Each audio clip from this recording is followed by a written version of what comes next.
In the last episode, Plato warned that persuasion can become manipulation. In this episode, Aristotle takes the next step. He does not simply reject rhetoric, he asks a more practical question. How does persuasion actually work?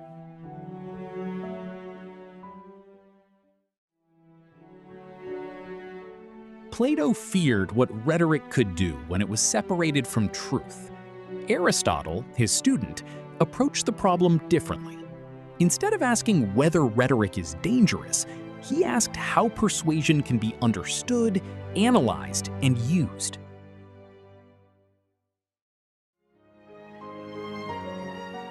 Aristotle matters because he transformed rhetoric into something more systematic. He did not treat persuasion as mere trickery. He treated it as a process that could be studied, with parts, purposes, and patterns.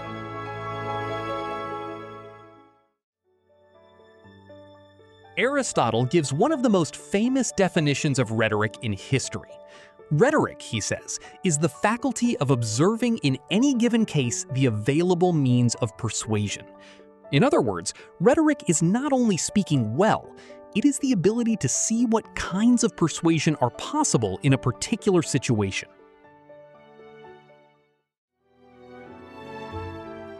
Aristotle's most famous contribution is his explanation of the three major appeals of persuasion: ethos, pathos, and logos.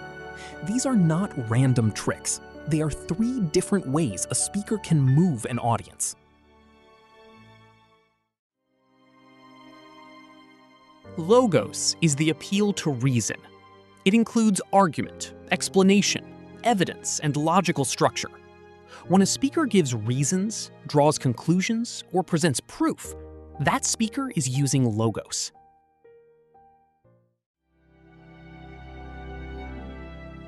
Pathos is the appeal to emotion. Aristotle understood that audiences are not persuaded by reason alone. People respond through fear, hope, anger, sympathy, pride, and many other emotions. Persuasion works differently depending on the emotional state of the audience. Ethos is the appeal of character. A speaker is more persuasive when the audience sees that speaker as credible, wise, and trustworthy. Aristotle understood that persuasion depends not only on what is said, but also on who is saying it. Aristotle's model is often taught as a list, but it is really a system. Strong persuasion usually combines all three appeals.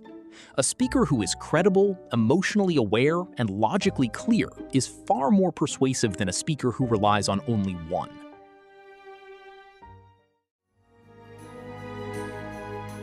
Aristotle also explains that rhetoric takes different forms depending on context. Deliberative rhetoric is used in politics and public decision-making. Judicial rhetoric appears in courts and arguments about justice.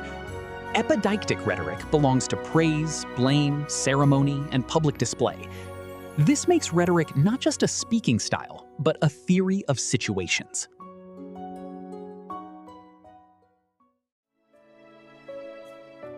Aristotle's model still explains modern communication remarkably well.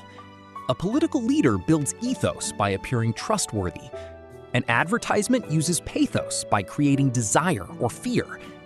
A teacher or presenter uses logos by organizing reasons and evidence. Even on YouTube, effective communication often depends on all three.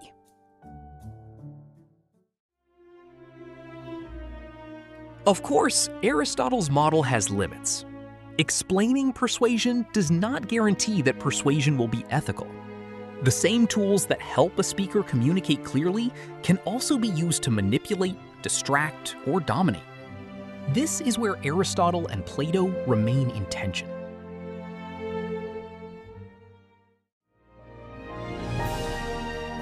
Aristotle's legacy is not just three famous words. It is the idea that persuasion can be studied carefully. He gave rhetoric a structure, and in doing so, he helped make communication a subject of analysis, not just suspicion.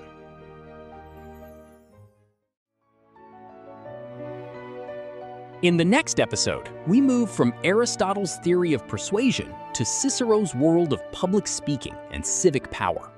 Next, Cicero.